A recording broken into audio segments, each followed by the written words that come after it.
우리 말씀 보기 전에 우리 기지개 한번 펼쳐볼까요? 여러분 아까 표정 보니까 곧 주무실 것 같아요. 이제 공연 왠지 성가대 끝나고 곧 주무실 것 같아서 자 이제 옆에 여기 어깨도 좀 두드리시고 하품도 좀 하시고 날씨가 많이 덥고 또 비빔밥 한 그릇 하셔서 충분히 좋은 잠을 잘 수 있는 그런 환경을 우리가 제공해드렸지만 하지만 잠자라고 드린 비빔밥 아니고 힘내서 예배하자는 거고 또 여러분 잠자는 시간 다 포기하고 이 자리에 나와서 예배하는데 자고 돌아가면 아깝잖아요 시간이. 다 하셨어요? 네. 손도 좀 펼치시고 자 그러면 우리 같이 말씀 보겠습니다. 요한복음 17장 20절에서 26절까지 말씀입니다. 요한복음 17장 20절에서 26절까지 말씀입니다. 우리 한 절씩 교독하고 마지막 절 같이 읽겠습니다. 내가 비우는 것은 이 사람들만 위함이 아니요 또 그들의 말로 말미암아 나를 믿는 사람들도 위함이니 아버지가 아버지께서 내 안에 내가 아버지 안에 있는 것 같이 그들도 다 하나가 되어 우리 안에 있게 하사 세상으로 아버지께서 나를 보내신 것을 믿게 하소서. 내게 주신 영광을 내가 그들에게 주었사오니 이는 우리가 하나 된 것 같이 그들도 하나가 되게 하려 함이니이다. 또 내가 그들 안에 있고 아버지께서 내 안에 계시어 그들로 온전함을 이루어 하나가 되게 하려 하면 아버지께서 나를 보내신 것과 또 나를 사랑하신 것 같이 그들도 사랑하신 것을 세상으로 알게 하려 하옵소이다. 아버지여 내게 주신 자도 나 있는 곳에 나와 함께 있어 아버지께서 창세전부터 나를 사랑하심으로 내게 주신 나의 영광을 그들로 보게 하시기를 원하옵나이다. 이루신 아버지여 세상이 아버지를 알지 못하여서 나는 아버지를 알았사옵고 그들도 아버지께서 나를 보내신 줄 알았사옵나이다. 함께 읽읍시다. 내가 아버지의 이름을 그들에게 알게 하였고 또 알게 하느니 이는 나를 사랑하신 사랑이 그들 안에 있고 나도 그들 안에 있게 하려 함이니이다. 아멘. 아멘. 우리 잠을 이겨낸다는 마음으로 다시 한번 크게 아멘 했으면 좋겠습니다. 아멘. 오늘은 지난주에 이어서 교회를 향한 예수님의 기도라는 제목으로 함께 좀 나누었으면 좋겠습니다. 우리는 지난주에 제자들을 향한 예수님의 기도라는 제목으로 우리를 향한 예수님의 기도의 제목들을 살펴봤습니다. 간단하게 확인을 하면 첫째는 우리를 보존하시기 위한 기도의 제목이었습니다. 우리가 제 가운데 말씀을 들고 싸울 때에 우리를 붙들어 달라고 그렇게 기도하는 것. 두 번째는 하나됨의 기도였습니다. 세상에 말하는 한 사람과 한 사람이 합쳐 사람이 하나 되는 단위적 하나를 말하는 것이 아니라 말씀으로 하나 되게 해달라는 기도였습니다. 마지막 세 번째 예수님의 기도가 뭐였냐면 기쁨이 충만하게 해달라는 기도였습니다. 어떤 기쁨입니까? 주님으로부터 체험받는 기쁨, 그리고 그 기쁨이 흘러넘쳐서 다른 사람들을 채워주는 그 기쁨을 이야기했습니다. 오늘은 지난주 본문 말씀에 이어서 그 범위를 좀 더 확대해서요, 제자들의 이제 전도를 통해서 곧 하나님을 믿게 될 미래의 성도들을 위해 예수님께서 중보하시는 기도의 내용입니다. 다시 말하면 지난주 그 제자들을 통해서 세워질 하나님의 믿음의 공동체, 즉 이 교회를 향한 기도입니다. 어떻게 하면 바른 교회가 세워질 수 있을까? 건강한 교회가 세워질 수 있을까라는 바라는, 그래서 세상에 주님을 바로 전하는 교회를 예수님께서 세워야 됐기에 절실하게 기도하면서 오늘 이 말씀을 우리가 면밀히 좀 살펴보았으면 좋겠습니다. 요즘 저희 애들이 수영을 배우거든요. 아침마다 수영장 가고 수영 배우러 가는데 집에서 출발할 때마다 저는 우리 아이에게 반복적으로 이야기합니다. 물 조심해. 선생님 말씀 잘 들어. 너 혼자 이상한 데 가서 막 뛰고 그러지 마. 그 다음 날도 또 그 다음 날도 매일매일 수영장으로 출근하는 우리 아들 앞에 그 이야기합니다. 하루 이틀 지나면 우리 아들이 제가 하는 말 대사 다 외우고 있어서 윤준아 잠깐 일로 와봐. 너 이러면 같이 막 이야기를 합니다. 아빠서 선생님 말 잘 들으라는 말이지, 뛰지 말라는 말이지, 나 혼자 떨어져 놀지 말란 말이지. 지가 다 알고 있습니다. 그러면서 아빠 좀 그만해. 다 알아. 그렇게 하지만 또 그 다음 날이 되면 어쩔 수 없이 저는 또 그 말을 반복합니다. 그 말 하면서 그 아들 괴롭게 하고 싶은 마음은 전혀 없습니다. 혹시나 사고 날까봐, 혹시나 사고 생길까봐 안 달라는 마음, 그 속에 아들을 사랑하는 마음이 포함되어 있어서 잔소리 아닌 잔소리를 매일 아침 하게 됩니다. 오늘 말씀을 보면 지난주에 예수님께서 제자들을 향한 기도의 제목이나 교회를 향한 기도의 제목이나 비슷한 말들이 굉장히 많이 나옵니다. 신약의 교회가 이제 시작이 되려고 합니다. 예수님은 승천하시고 제자들만 남아서 그 교회를 지켜야 되고 복음을 던져야 됩니다. 정말 포화 속으로 들어가야 될 그 제자들, 그 포화 속에서 세워질 그 교회를 세워나가는 그 하나님의, 예수님의 마음, 아버지의 마음, 정말 제자들이 똑같은 말하는 거 듣기 불편하지만 그 속에 제자들을 향한 그 사랑의 마음, 교회를 향한 사랑의 마음이 분명히 그 안에 포함되어 있습니다. 그 예수님의 절실한 마음으로 우리 함께 말씀을 좀 보았으면 좋겠습니다. 신약의 교회에 관한 이야기가 어디에 제일 처음 등장하냐 하면 마태복음 16장 가이사랴 빌립보에서 예수님이 제자들을 향해 내가 누구냐? 너희들은 나를 누구라고 하느냐? 라는 질문으로 시작해서 교회라는 단어가 등장을 합니다. 마태복음 16장 13절에서 16절 말씀 한번 보면 이렇게 기록되어 있습니다. 우리 같이 한번 읽어봅시다. 시작. 예수께서 빌립보 가이사랴 지방에 이르러 제자들에게 물어 이르시되 사람들이 인자를 누구로 하느냐? 이르되 더러는 세례요한, 더러는 엘리야, 어떤 이는 예레미야나 선지자 중에 하나라 하니이다. 이르시되 너희는 나를 누구로 하느냐? 시몬 베드로가 대답하여 이르시되 주는 그리스도시요 살아계신 하나님의 아들이시니이다. 아멘. 간략하게 요약하면 가이사랴 빌립보, 다시 말해 황제의 도시에서 누추한 차림의 예수님이 제자들을 향해 물어봅니다. 야, 세상이 나를 보고 뭐라고 하냐? 제자들이 이야기합니다. 더러는 세례요한이라는 사람도 있고 어떤 사람은 엘리야라고 말하는 사람도 있고 어떤 사람은 예레미야나 선지자 중에 한 사람이라고 말하는 사람도 있습니다 라고 이야기를 합니다. 다시 말하면 자기의 인생들, 사람들의 인생을 책임지는 사람이 황제지 예수님은 아니라고 생각하는 어떤 그런 대답의 뉘앙스입니다. 그 대답 듣고 예수님께서 제자들에게 이제 질문을 합니다. 너희는 그럼 나를 누구라고 하느냐? 이 질문 앞에 베드로가 주저없이 대답을 합니다. 우리가 잘 알고 있는 말씀, 주는 그리스도시요 살아계신 하나님의 아들이십니다 라고 고백을 합니다. 이 고백에 담겨져 있는 뜻이 뭐냐 하면 주는 그리스도시요, 다시 말하면 주님이 구원자라는 이야기입니다. 그리스도가 구원자라는 뜻을 가지고 있거든요. 아무리 우리가 지금 화려한 황제의 도시에 서 있지만 황제가 우리를 구원해 주는 것이 아니라 세상의 돈과 힘과 권력이 우리를 구원해 주는 것이 아니라 주님이 우리를 구원해 줍니다. 그리고 동시에 주는 그리스도시고 살아계신 하나님의 아들이십니다 라고 고백하면서 예수님 당신이 하나님입니다를 베드로가 믿음으로 고백해냈습니다.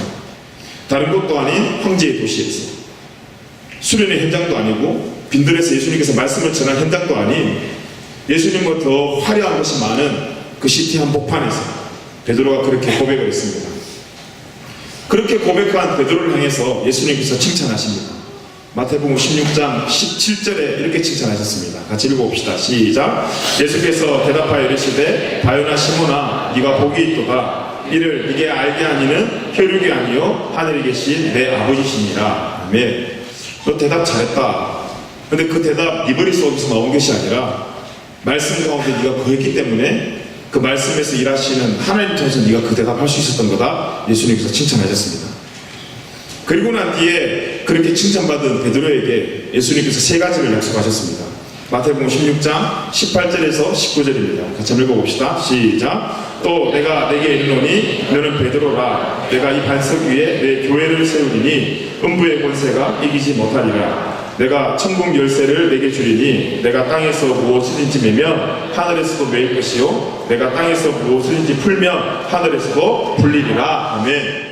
이렇게 하면서 교회라는 단어가 등장을 하게 됩니다. 첫째는 교회는 반석과 같은 이 베드로의 신앙 고백 위에 예수님께서 친히 교회를 세우시겠다 약속을 하셨습니다.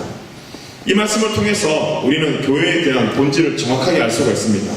교회는 넓고 경치 좋고 목 좋은 땅에다가 짓는 것이 아니라 반석과 같은 우리의 흔들리지 않는 말씀의 토대 아래 새겨진 신앙 고백에 세우신다는 사실을 우리는 발견할 수가 있습니다.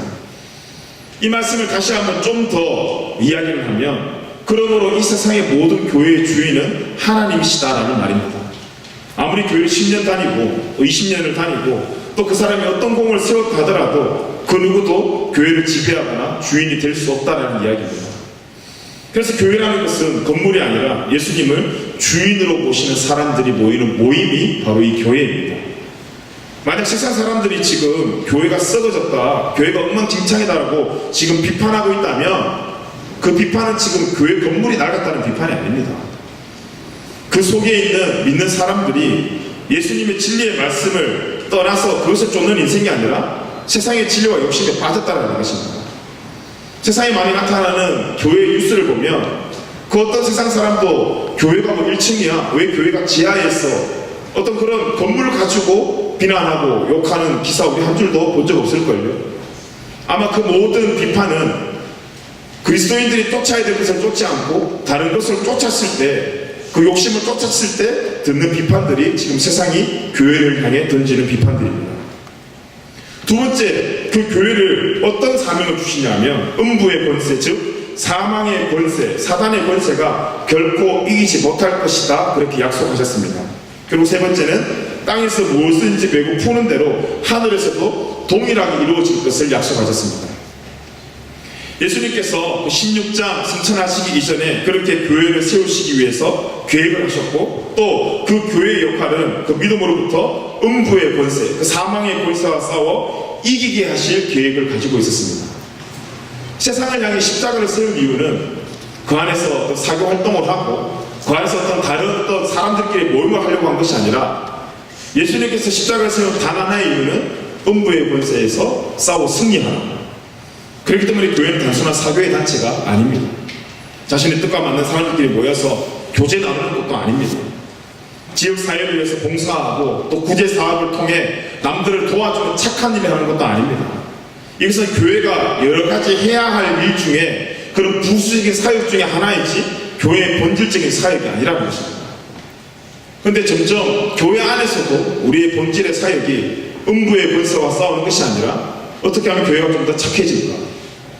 어떻게 하면 교회가 좀 더 사교적이질까? 어떻게 하면 교회에서 더 많은 좋은 정보를 얻어나갈까에 우리의 포커스가 고정된다는 것입니다. 하지만 교회가 결코 양보할 수 없는 본질적인 사역이 뭡니까? 음부의 권세와 싸우는 것입니다. 음부의 권세를 물리치기 위해서 하나님이 만드신 신적 기관이 바로 이 교회라는 것입니다. 다시 말하면 이 음부의 권세를 물리칠 수 있는 힘을 가진 유일한 것이 바로 이 교회라는 것입니다. 그렇기 때문에 우리 교회는 다른 거 다 없어도 먼저는 음부의 권세를 물리칠 수 있는 권세가 우리 교회에 있어야 됩니다.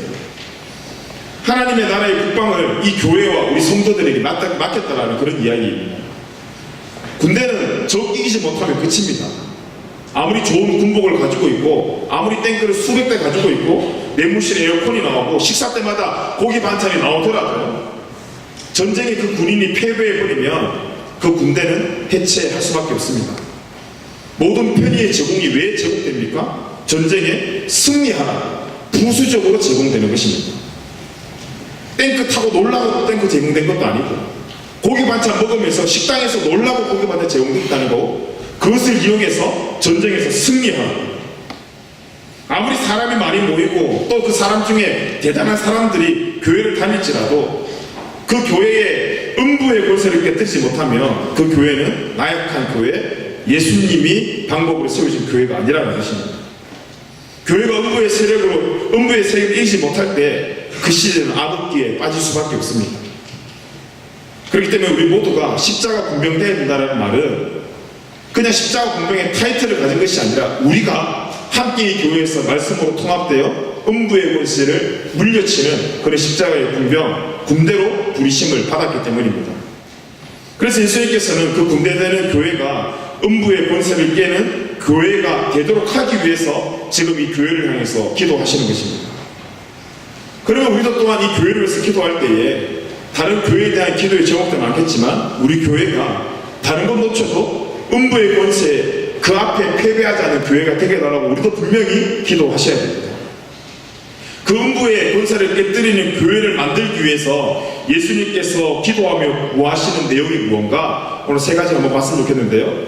먼저 우리가 본문에 읽었던 요한복음 17장 21절 말씀 우리 같이 한번 보겠습니다. 같이 한번 읽어보겠습니다. 시작. 아버지여, 아버지께서 내 안에 내가 아버지 안에 있는 것 같이 그들도 다 하나가 되어 우리 안에 있게 하사 세상으로 아버지께서 나를 보내신 것을 믿게 하옵소서. 아멘.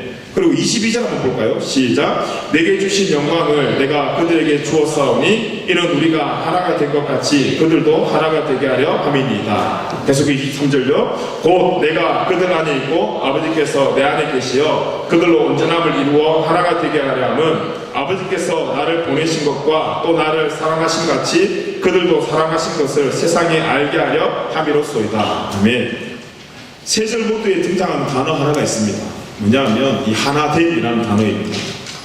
교회가 교회로서의 사명을 감당하기 위해서는 기본적으로 이 하나됨을 지켜야 된다는 건데, 이 하나됨이 얼마나 쉽지 않으면 예수님께서 제자를 위해서 기도할 때도 하나됨을 강조하셨고, 교회를 위해서 기도할 때도 이 하나됨이 기도 제목에 빠지지 않는 중요한 기도의 제목이었습니다.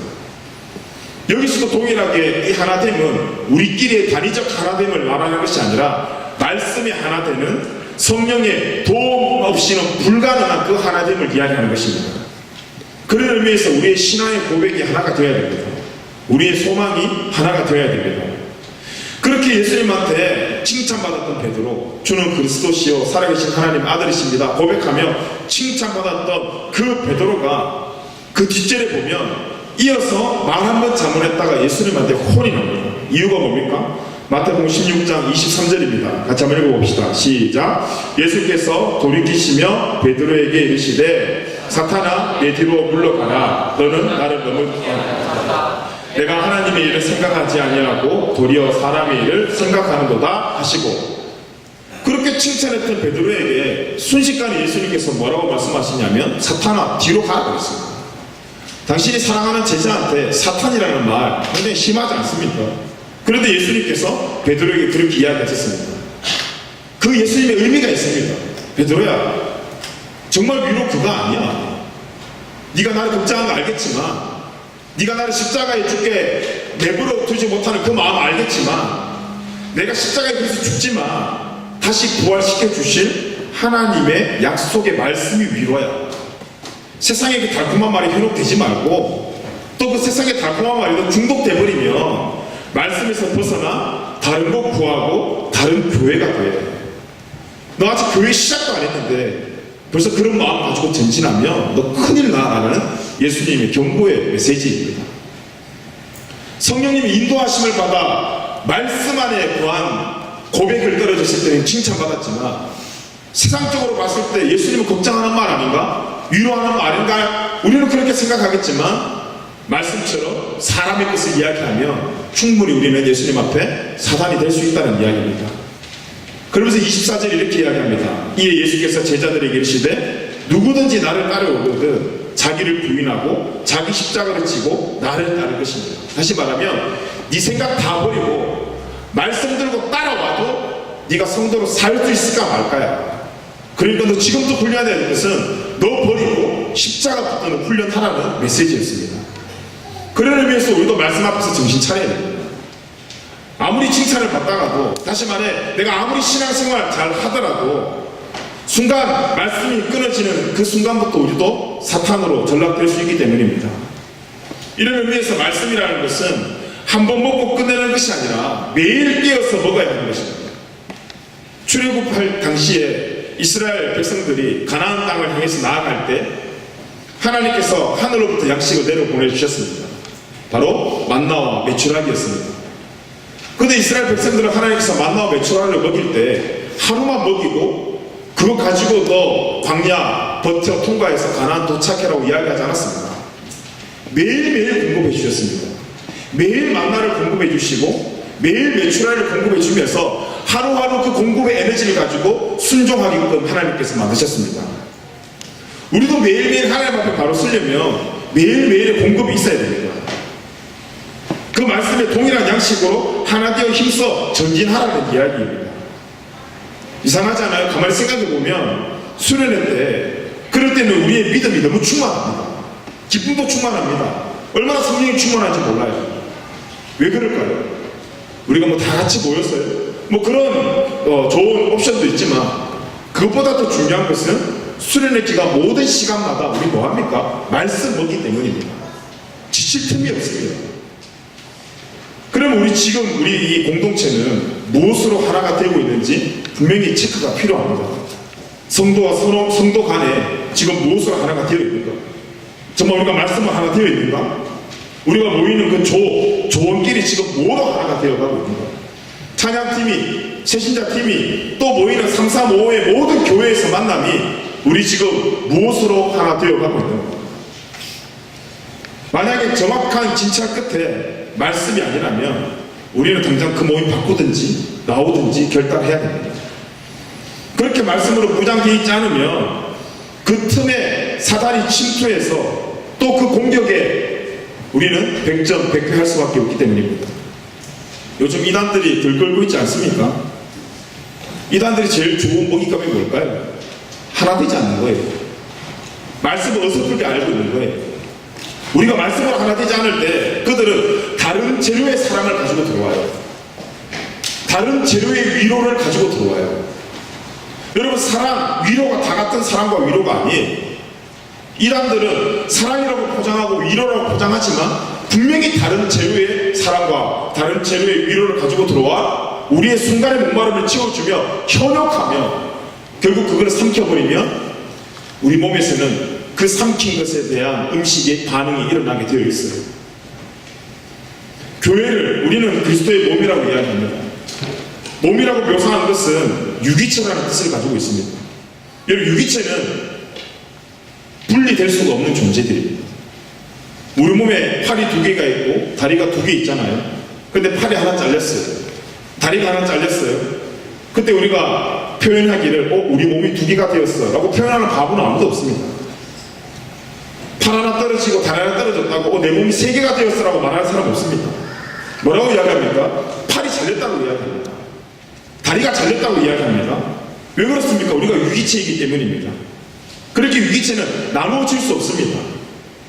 그런데도 유기체인 하나님 몸된 이 교회가 지금 나뉘어지고 있습니다. 아주 고상한 말로 우리가 지금 나뉘어진다라고 단어를 피고 있지만 실제로는 불구가 되어가고 있다는 이야기입니다. 무엇으로 나뉘어지고 있습니까? 말씀이 있고 없고로 나뉘어지고 있습니다. 사단의 세력은 점점 커져가고 있습니다. 그 죄들은 하나가 되어서 우리에게 지금 물밀듯이 밀려오고 있습니다. 그런데 우리는 하나가 되기는커녕 점점 따로 움직이고 있습니다. 말씀은 하나 되지 못합니다. 이유가 뭡니까? 명령서에 우리가 말씀을 보지 않기 때문입니다. 말씀의 능력이 점점 힘을 잃어가고 있습니다. 이유가 뭡니까? 우리가 말씀을 보지 않기 때문입니다.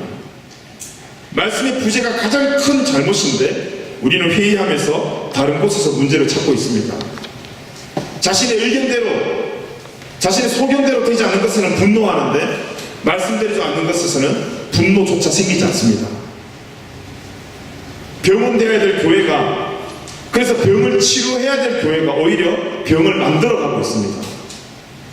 사단은 분열할 때까지 우리에게 시험을 줍니다. 넘어질 때까지 시험을 줍니다. 그러면 우리는 하나 될 때까지 말씀을 봐야 됩니다. 각자에게 질문 한번 더 들어볼까요? 우리는 지금 하나 될 때까지 말씀 보고 있는지? 뜻이 나뉘어지면 어떤 공동체든 약해집니다. 뜻이 나뉘어지면 교회는 약하게 됩니다. 음부의 권세를 이기기 위해서는 교회가 말씀을 하나 되는 것 이외에는 음부의 권세를 이길 방도를 찾아낼 수가 없습니다. 하나님의 능력이 얼마나 대단한지 아십니까? 아무런 힘없는 물방울 하나가 모여 큰 강을 이루고 바다를 이룹니다. 그 물방울 하나가 댐을 만들어서 거기서 낙차되는 에너지를 가지고 전기도 만들어냅니다. 우리 부족한 사람 한 사람 한 사람이 말씀 봐서 뭐해? 라고 우리가 이야기하겠지만 그 한 사람 한 사람이 말씀함에 모이기 시작하면 실로 엄청난 능력을 발휘할 수 있습니다. 그렇기 때문에 우리는 그렇게 하나 되기 위해서 힘써야 된다는 것입니다. 에베소서 4장 3절 말씀에 보니까 이런 말씀 기록되어 있습니다. 우리 같이 한번 읽어보겠습니다. 시작. 평안에 매는 줄로 성령이 하나 되게 하신 것을 힘써 지키라. 하나됨은 그냥 가만히 있어서 자동적으로 되는 거 아닙니다. 적당히 지켜서 되는 것도 아니라 우리가 힘써 지켜야 됩니다. 우리가 힘써 지키지 않으면 그 하나됨이 깨어지기 때문입니다. 교회는 여러분 하나님의 말씀, 진리의 말씀이 선포되어지는 곳입니다. 그 진리의 말씀을 중심으로 교육하고 또 그 교육을 중심으로 유익이 생기는 것이 교회입니다. 디모데후서 3장 16절 말씀에 보니까 이런 말씀이 있습니다. 같이 읽읍시다. 시작. 모든 성경은 하나님의 감동으로 된 것으로 교훈과 책망과 바르게 함과 의로 교육하기에 유익하니, 성경의 능력을 적어놓은 거잖아요. 그런데 여기서 하나님의 감동, 이 감동을 설명하는 원어적 뜻이 뭐냐면 하나님의 순결이라는 뜻을 가지고 있습니다. 이것을 창세기에서는 하나님의 생기라고 표현을 합니다.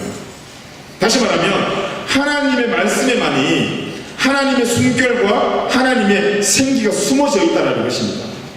여러분, 숨을 쉬지 못하면 죽습니다. 아무리 좋은 옷을 입고 있고 아무리 내 통장에 돈이 많아도 숨 못 쉬면 죽습니다.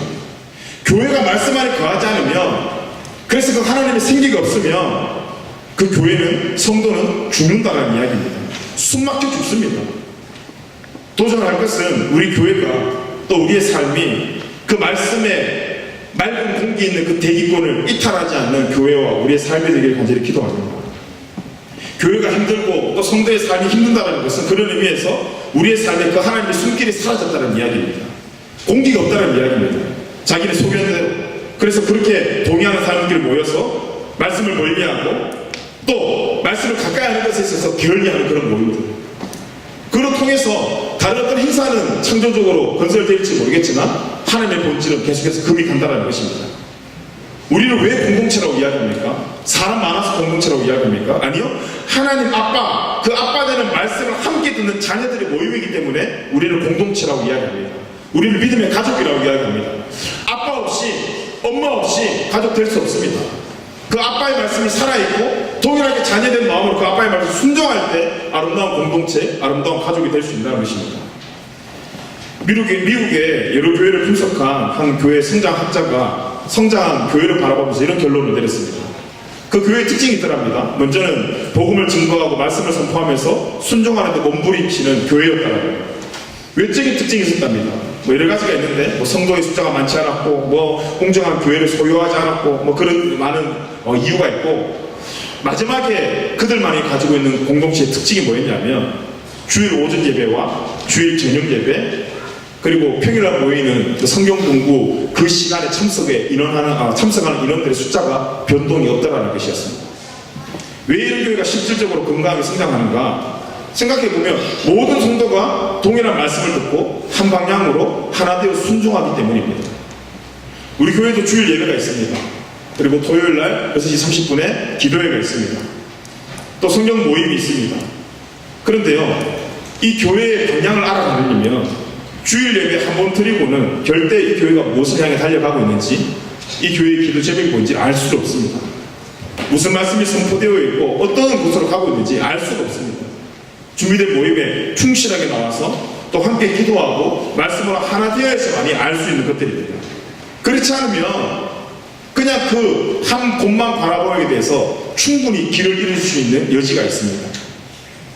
그렇기 때문에 교회가 하나 될 수 있는, 우리가 할 수 있는 노력 가운데 비결은 이 모임에 함께 열심으로 모이는 것입니다. 그런 생각해 봤습니다. 주일 예배 수와 토요 기도의 수가 별반 차이 나지 않는다면 우리 교회 참 건강한 교회겠지? 라는 그런 생각해 보게 되었습니다. 그런 의미에서 교회를 하나 되게 하는 두 번째 무기가 바로 이 기도라는 것입니다. 사도행전에 나오는 그 훌륭한 제자들, 사복음서에서 엉망진창이었거든요. 그 엉망진창했던 제자들이 언제 하나가 되었냐면 사도행전 시작과 함께 오순절 다락방에서 함께 모여 기도했을 때였습니다. 한 자리에 모여서 기도할 때 그 기도가 그들을 하나 됨으로 이끌었습니다. 우리 교회가 언제 강할 수 있겠습니까? 같이 밥 먹고 있을 때, 같이 친교하며 놀 때, 충분히 그걸로도 하나 될 수 있지만 진정한 말씀적 의미에서 하나 될 수 있는 것은 우리가 합심해서 기도할 때입니다. 왜 그렇습니까? 교회 자체가 기도하는 집임을 또 그렇게 예수님께서 만드셨기 때문입니다. 이사야 56장 7절 말씀을 보니까 이런 말씀이 있네요. 같이 한번 읽어보겠습니다. 시작. 내가 곧 그들을 나의 성산으로 인도하여 기도하는 내 집에서 그들을 기쁘게 할 것이며 그들의 문제와 희생을 알지하여서 기꺼이 얻게 되리니 이는 내 집은 만민이 기도하는 집이라 일컬음이 될 것이니라. 아멘. 하나님께서 교회를 통해서 듣고 싶은 타이틀이 뭐였냐면 기도하는 집이라는 칭호를 듣기를 원하셨습니다. 기도가 가득 차기를 원하셨습니다. 기도의 소리보다 다른 소리가 크게 들리면 그것은 하나님의 교회가 아니라는 것을 말씀을 통해서 확인할 수 있습니다. 좀 더 자세히 기록된 말씀이 마가복음에 기록되어 있는데요. 마가복음 11장에 15절에서 18절 말씀 보니까 이렇게 기록되어 있습니다. 우리 같이 읽읍시다. 시작. 그들이 예루살렘에 들어가니라 예수께서 성전에 들어가사 성전 안에서 매매하는 자들을 내쫓으시며 돈 바꾸는 자들의 상과 비둘기 파는 자들의 의자를 둘러부시며 아무나 물건을 가지고 성전 안으로 지나다님을 허락하지 아니하시고 이에 가르쳐 이르시되 기록된 바 내 집은 만민이 기도하는 집이라 칭함을 받으리라 하지 아니하였느냐. 너희는 강도의 소굴을 만들었도다 하시매. 18절. 대제사장들과 서기관들이 듣고 예수를 어떻게 죽일까 하고 꾀하니 이는 무리가 다 그의 교훈을 놀랍게 여김으로 그를 두려워함이라. 아멘. 이 당시에 유대인들이 재물을 가지고 교회에 오는 것이 불편해서 그 근처에 시장을 만들었습니다. 비둘기도 팔고 각종 하나님께 바쳐야 될 어떤 그런 예물들을 팔았습니다. 그 시장이 점점 어디로 확장이 됐냐면 교회 앞 마당까지 들어오게 되었습니다. 시장이 처음에 규모가 작았습니다. 그런데 이 시장에서 벌리는 돈들이 되게 쏠쏠하거든요. 돈이 많이 생기거든요. 그런데 또 이 시장의 대부분은 대제사장들의 친척들이 다 소유하고 있었습니다. 근데 대제사장들과 나누어서 앉아서 명절에 또 오후에 같이 이야기해 보니까 이 하나님을 예배하러 가는 그 예배자들이 사가지고 가는 물건에서 벌어들이는 수익이 너무 짭짤하거든요.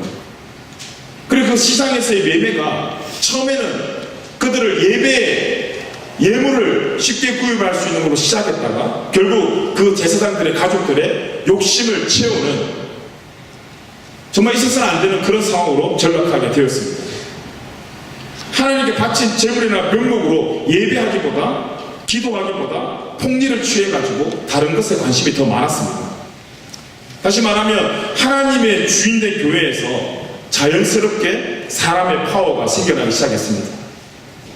그 모습을 본 예수님께서 열이 잔뜩 나셔서 그들을 다 쫓으시고 다 엎어버리시면서 여기는 기도하는 집이야. 이 강도의 소굴로 만들지 마! 라고 그들을 질책하셨습니다. 원문을 보니까요, 이 강도의 군력이라는 단어에서 이 강도는 도대체 누굴까? 대제사장들과 또 그 대제사장들의 친척들, 물건을 판 사람을 보고 저는 강도라고 생각했는데 원문에 보니까 그 사람들만 강도로 표현되는 것이 아니라 교회를 자신의 정치적 목적으로 이용하는 사람들, 또 교회를 개인의 이익을 위해서 이용하는 모든 사람에게 예수님께서 하신 말씀이 바로 이 강도라는 단어였습니다. 여러분, 교회에서 지금 다른 것 하고 있다면 우리는 분명히 말씀으로 엎어내야 됩니다. 의로운 분노가 나타나야 됩니다. 분명히 소동은 일어나겠지만 그것을 엎어낼 때 먼지도 일어나고 물건도 부서지며 여기저기 웅성웅성거리는 싸움 소리도 들리겠지만 하지만 엎어야 됩니다. 여러분, 몸에 상처가 났으면 그 상처 보면서 아파야 됩니다. 그 아픔이 바로 병원으로 가야 되고 그 고통스러움이 수술의 현장으로 이어져야 됩니다. 치료돼야 됩니다. 수술은 아프지만 그 수술이 끝나 회복해 가며 그에게 다시 건강이 허락되기 때문입니다. 그런데 아파도 아픔을 느끼지 못하고 고통을 느끼지 못하고 또 혹시 아플까봐 수술하지 못하고 수술하면 아프대 라는 그 사람들 말 듣고 겁먹어 방치해버리면 결국 그 손 잘라내야 됩니다. 그 뒤에 오는 고통이 더 크다는 것입니다.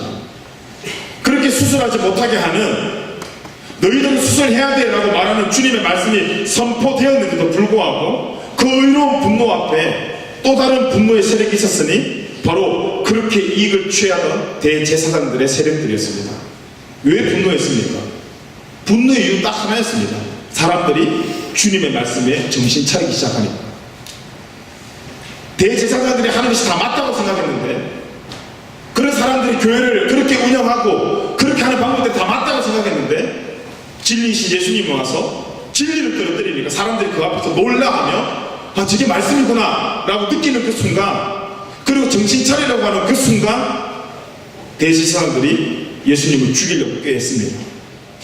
말씀 앞에 오히려 정신 차려야 되는데 지금 제사장들은 정신 차리는 것을 원하지 않습니다. 오히려 분노합니다. 이유가 뭘까요? 자기의 영향력 떨어질까? 자기 돈벌이 잘 되지 않을까? 자기 이익 채워지지 않을까?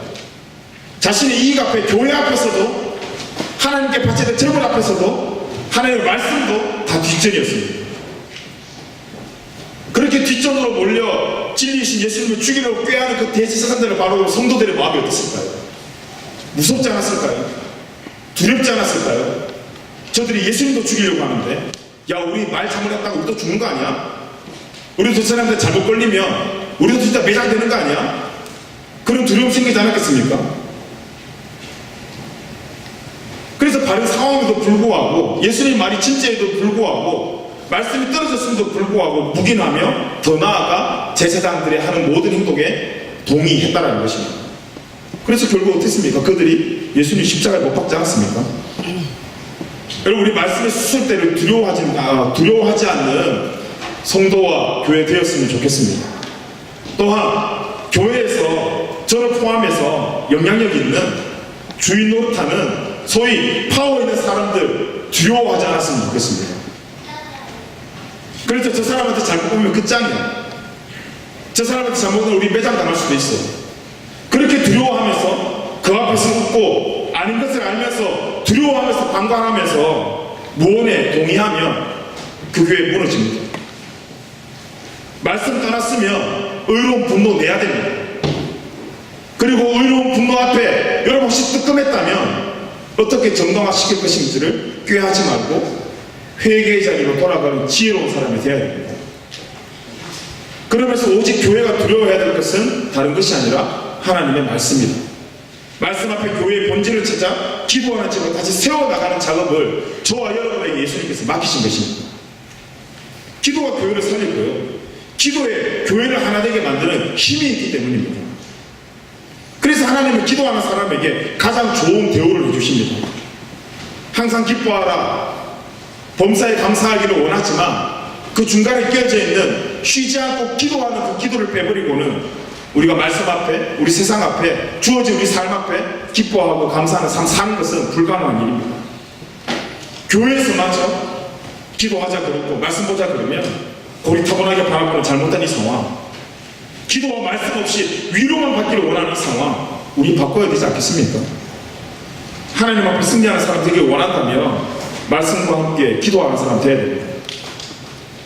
다윗이 골리앗을 이긴 것이 여러분 돌 잘 던져서 골리앗 이긴 거 아닙니다.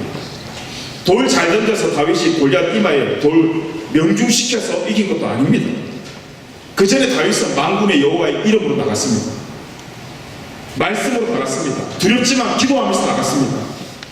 혹시 다윗이 삐끗해서 돌을 던졌는데 골리앗 이마에 명중하지 못하고 옆으로 피한들, 또 돌이 아니라 맨주먹으로 나간들, 그 싸움은 다윗과 골리앗의 싸움이 아니라 하나님과 골리앗의 싸움이기 때문에 하나님이 승리하시려면 승리할 수 있다는 것입니다. 그 기도는 그런 힘도 주지만 동시에 시험을 이기는 힘도 있습니다. 우리 삶 가운데 올라서모 금토로 살아가며 시험 없는 사람 누가 있습니까? 어려움 없는 사람 누가 있습니까? 우리 삶 가운데 시험이 있는 사람 모두가, 저 포함해서 모두가 시험이 있습니다. 근데 그때 예수님께서 말씀하십니다. 기도하라고. 사람 먼저 찾지 말고 똑같은 부족한 사람끼리 이야기해봤자 뭐가 나오겠습니까? 기도하라고. 기도하면서 하나님께서 주시는 만남 기대하라고. 내가 찾아다니지 말고 기도하면서 주님께서 만나 주시는 그 만남 기대하라고. 여러분, 만남이 얼마나 중요합니까? 특히 연인끼리 싸우고 부부끼리 싸우고 난 뒤에 특히 자매들 전화번호 잘 돌려야 되잖아요. 내가 싸웠는데 지금 어떤 그 싸움의 현장에 누구는 기름을 붓는 사람이 있을 거고, 야 당장 헤어져. 야, 걔랑 사는 거 아닌 것 같아. 야 당장 헤어져. 그 말 듣고 헤어지면 그 누가 책임져 줄게. 어떤 사람도 그런 사람이 있어요. 최악의 상황인데도 이 친구한테 전화하면 모든 게 잔잔해져. 아 그래 내가 참아야 되는구나. 아 내가 사랑해줘야 되는구나. 그런 것을 얻어가는 친구도 있어요. 여러분 옆에 누가 있습니까? 여러분이 어려울 때 같이 그러다 휘발유 부으면서 포기하게 만들고 선동하는 친구들이 옆에 있습니까? 어떤 어려움 앞에서도 기도하겠고 말씀으로 돌아가게끔 그렇게 만드는 친구들이 있습니다. 우리는 아름다운 만남을 위해서 기도하셔야 됩니다. 잘못된 만남은 잘못된 길로 들어갈 수밖에 없고 잘못된 길 안에는 잘못된 사람들밖에 없기 때문에 처음에는 이래도 되나 싶지만 좌우에 보니까 다 그렇게 살거든요. 괜찮다라고 생각을 해요. 안심해요. 그리고 더 나아가서 그것이 정의인 줄 착각하는 무서운 상황이 이르게 됩니다. 그러니 사소한 만남 앞에서 우리 기도하는 우리 모든 예배자들 되었으면 좋겠습니다. 그리고 하나님께서 예비하실 은혜로운 만남을 복을 구하는 저와 여러분 되었으면 좋겠습니다. 그래서 은혜로 그 만남의 복이 있기를 바라며 또한 우리가 그 은혜로운 사람이 되었으면 좋겠습니다. 말씀이 있고 기도가 있을 때에 교회가 하나 되고 우리 안에 놀라운 생명의 능력이 드러난다는 것입니다. 마지막으로 예수님께서 교회를 위해 기도하셨던 주제는 이 외적인 사역입니다. 교회가 말씀과 기도로 내적으로 하나가 된 다음에 이제 뭐 해야 되냐면 그것을 증거하러 세상으로 나가야 됩니다. 오늘 본문 17장 21절 말씀입니다. 우리 같이 읽어봅시다. 시작. 아버지여, 아버지께서 내 안에 내가 아버지 안에 있는 것 같이 그들도 다 하나가 되어 우리 안에 있게 하사 세상으로 아버지께서 나를 보내신 것을 믿게 하옵소서. 교회는 예수님의 지상 연명을 받았습니다. 마태복음 28장 우리가 너무 잘 아는 말씀이죠. 예수께서 나와 말씀하여 이르시되 하늘의 땅과 권세를 내게 주었으니 그러므로 너희는 가서 모든 민족으로 제자 삼아 아버지와 아들과 성령의 이름으로 세례를 베풀고 내가 너희에게 분부한 모든 것을 가르쳐 지키게 하라. 볼지어다 내가 세상 끝날까지 너희와 함께 항상 함께 있으리라 하시니라. 예수님의 지상 명령이었습니다. 교회가 우리가 말씀을 하나 되는 이유가 뭡니까? 맡겨진 사명이 하나이기 때문입니다. 뭡니까? 우리가 말씀을 하나 되어서 기도로 무장되었으니 이제 말씀을 전하라는 이야기입니다. 증인 되라는 이야기입니다. 우리 새신자 팀에서 또 전도팀에서 새로운 만나는 사람들이 뭘 전합니까? 물론 정보도 주지만 결국 그렇게 하는 이유는 말씀 전하기 위해서 아닙니까? 복음 전하기 위해서 아닙니까? 솔직히 정보는 인터넷에 더 충분히 많지 않습니까? 우리는 결국 먼저 믿은 자들이 보고 들은 것을 전하는 사명을 가지고 있는 사람들입니다. 로마서 10장 17절에 이렇게 기록되어 있습니다. 그러므로 믿음은 들음에서 나며 들음은 그리스도의 말씀으로 말미암습니다. 말씀이 없이 믿음이 생성될 수가 없습니다. 말씀을 보지 않고 우리는 전할 수 있는 게 없습니다. 이상하죠? 교회가 말씀을 보지 않았는데도 전하고 있습니다. 조당들이 말씀을 보지 않는데요 전하고 있어요. 찬양팀이 말씀을 보지 않고 있는데 찬양하고 있어요. 많은 하나님의 사람들이 리더라는 이름을 가지고 있는데 말씀 보지 않고 있는데 전하고 있어요. 근데 말씀 보지 않으면 전할 수 있는 게 없는데 여러분 소금과 빛은 전식품이 아니에요. 소금이 맛을 내지 못하고 빛을 비추어내지 못하면 그래서 그 빛이 어둠으로 들어가지 못하면 그것을 빛이라고 소금이라고 우리를 부르진 않아요. 하나님마저도 뭘 사랑했는지 아십니까 여러분? 요한복음 3장 16절에 보니까 하나님이 뭘 이처럼 사랑했냐면 세상을 이처럼 사랑했어요. 하나님이 세상을 사랑했어요. 그래서 독생자들을 보내주셨어요. 우리도 세상을 사랑해야 돼요. 동화되라는 이야기 아니에요. 오케이 이제 세상을 사랑해야 되니까 우리도 마시고 즐기고 놀자라는 게 아니라 애통한 마음을 가지고 독생자를 보내신 하나님의 마음으로 세상에 복음을 전하는 그 사랑이 있어야 된다 이 말이에요. 우리 교회 이름이 뭡니까? 시티 성교 예배 아닙니까? 그 이름 그대로 복음 심어야 되는 교회 아닙니까? 세상이라는 밭에 복음의 씨앗을 뿌리고 말씀의 씨앗을 뿌리며 자라나게끔 열심으로 해야 될 사람이 우리 이 교회 다니는 우리 모든 예배자들 아닙니까? 이상한 것을 뿌리고 엉뚱한 것을 심으면 안 된다는 것입니다. 어느 때든지 말씀의 씨앗을 뿌려야 된다는 것입니다. 디모데후서 4장 2절 말씀입니다. 우리 같이 읽어보겠습니다. 시작. 너는 말씀을 전파하라. 때를 얻든지 못 얻든지 항상 힘쓰라. 범사에 오래 참음과 가르침으로 경책하며 경계하며 권하라. 아멘. 여기에 경책이라는 말은 정신 차리도록 꾸짖다라는 말입니다. 꾸짖어서라도 돌이켜 말씀을 전하게 하는 것이 바로 이 교회의 사명이라는 것입니다.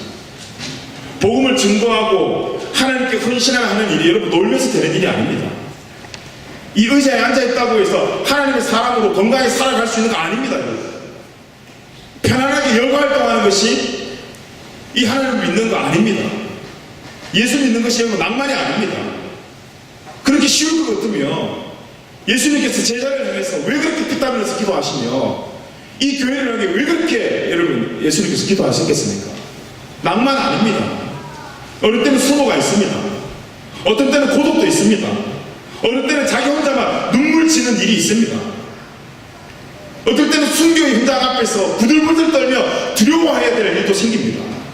그런 피 흘리는 일들을 통해서 생명의 복음이 전파되기 때문에 예수님께서 제자를 위해서 또 그 복음을 전파하는 교회를 위해서 이렇게 기도하시는 것입니다.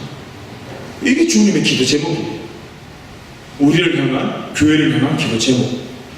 우리의 안락함과 편안함을 깨뜨리고 또 이제까지의 잘못된 우리의 전제를 다 버리고 회개함으로써 진정한 음부의 권세와 싸우는 그 전쟁터에서 피 흘리는 하나님의 사람이 저와 여러분 되길 간절히 기도합니다. 마지막으로 우리 마태복음 16장 18절에서 19절인 예수님께서 교회를 이 땅에 세우신 목적에 대해서 같이 한번 읽었으면 좋겠습니다.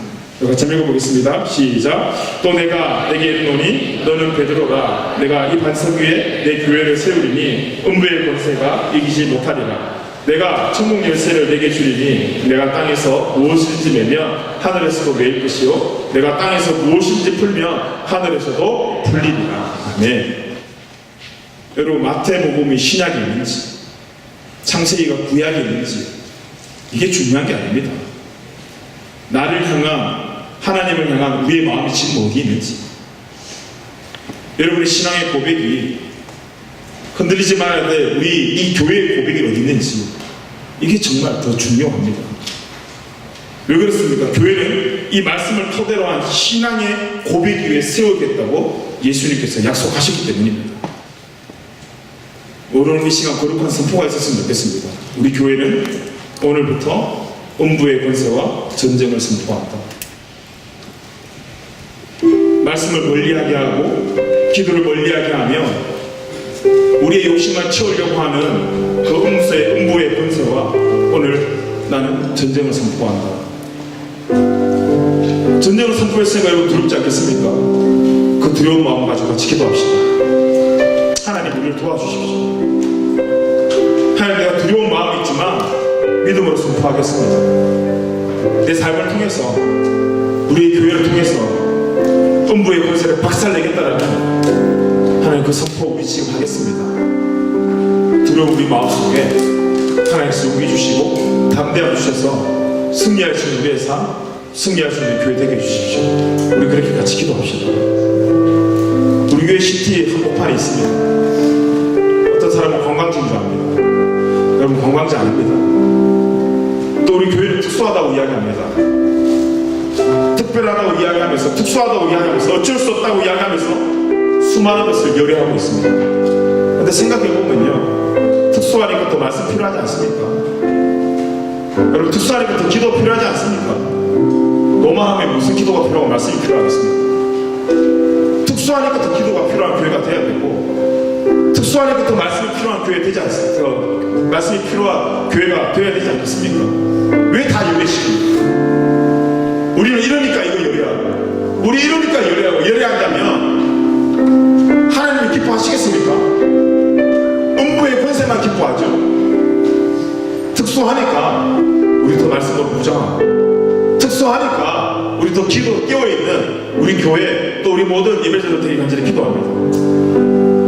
말씀으로 진짜 하나 되는 교회 기도하면서 하나님이 주인 되도록 되는 교회 복음을 심고 전하는 교회 그래서 그냥 우리끼리 즐겁고 그 우리끼리 경쟁하고 그러니까 싸우는 교회가 아니라 우리끼리가 아니라 우리 함께 그 음부의 권세와 싸워 이기는 그래서 매주 예배 가운데 승전가를 부리는 우리 시티 선교 예배 되기를 간절히 기도합니다. 그리고 그 교회를 교회되게 세워나가는 제자된 삶이 우리 모든 예배자들의 삶 그리고 우리의 사명이 되길 간절히 기도합니다. 아멘. 하나님께서 그렇게 우리를 부르셨고 하나님께서 그렇게 교회를 세우셨습니다. 본질을 흩뜨리는 사단의 역할이 우리를 통해서 나오지 않기를 간절히 기도합니다. 우리 시간 함께 말씀을 생각하면서 결단하는 마음으로 다 같이 회개하면서 돌이키고 하나님께 기도하며 나갔으면 좋겠습니다. 우리 시간 다시 잠깐 일어나셔서 찬양 한 곡 하고 우리 같이 그렇게 기도했으면 좋겠습니다.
우리 교회가 말씀으로 하나 될 수 있는 교회 되게달라고 기도합시다.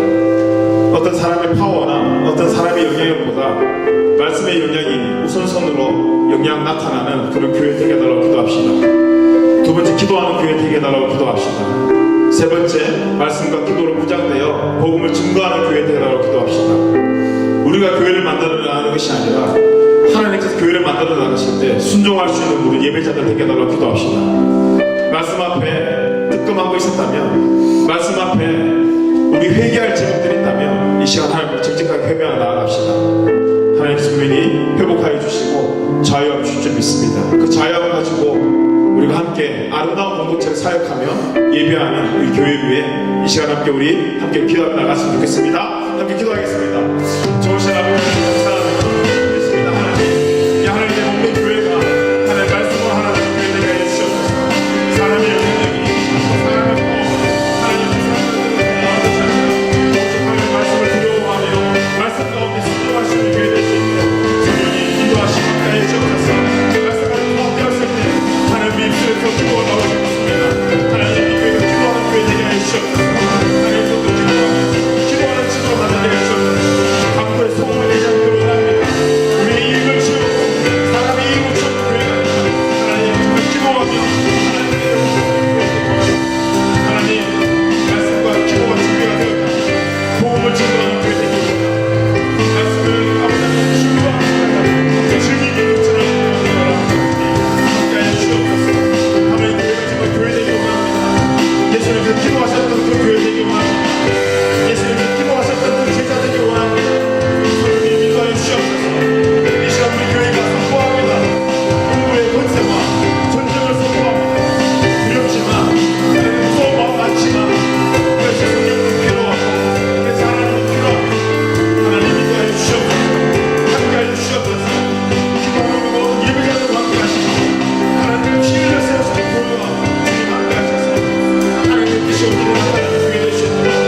주님의 원하는 교회 되시옵소서. 하나님 인도하여 주시옵소서.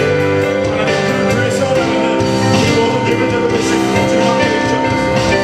오늘 말씀 앞에 뜨끔거리고 오늘 말씀 앞에 회개할 것이 있다면 하나님 회개로 나아가셔서 하나님 우리가 다른 것을 꾀하지 않고 회개하며 다시 한번 하나님의 사랑을 것을 회개하며 예배 되시옵소서. 주님 인도하여 주시옵소서. 아버지 하나님 다시 한번 이 말씀의 발성 위에 하나님 우리 교회가 세워지게 하시고 세상에 어떤 하나님 많은 분들이 밀어서 흔들지만 결코 무너지지 않는 교회 결코 믿어지지 않는 공동체 될 수 있도록 주님 함께하여 주시옵소서. 세상에 우리를 조롱하고 세상에 우리를 폭발하고 돌아가지만 하지만 하나님의 말씀을 세워나가는 우리 교회 될 수 있도록 이 시간 성교회 될 수 있도록 주님 함께하여 주시옵소서.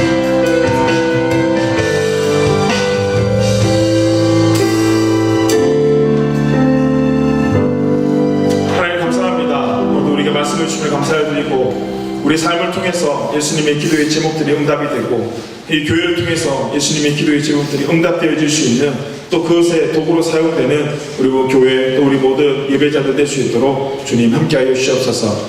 하나님 이 교회가 바로 서고 우리가 정말 주님 앞에 바로 섰을 때에 지금 우리가 생각하고 있는 것들 또 우리를 가로막고 있는 그 어려움들 또 시험들 걱정들 두려움들이 하나님 다 이겨낼 줄 믿습니다.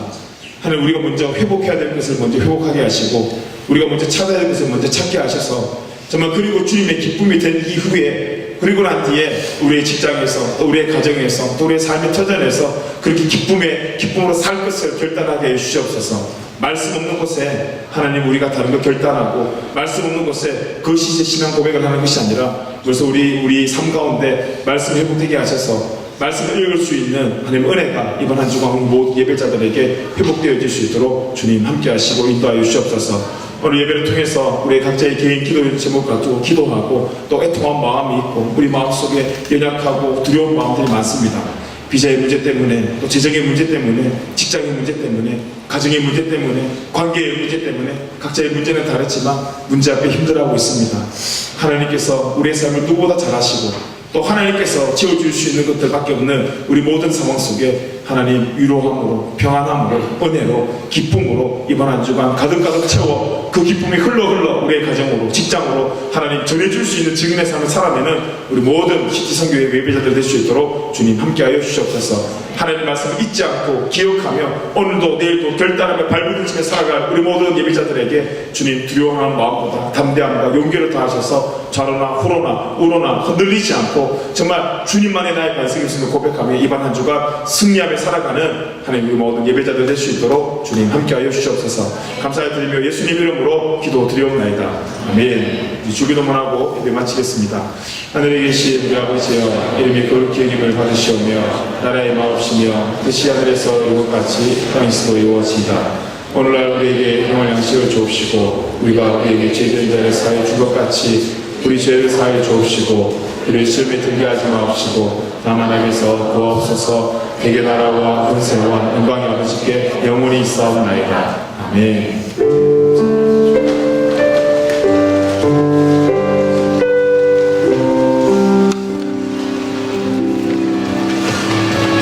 예배 마쳤습니다. 우리 좀 모임 하시고 그렇게 돌아가시면 감사하겠습니다.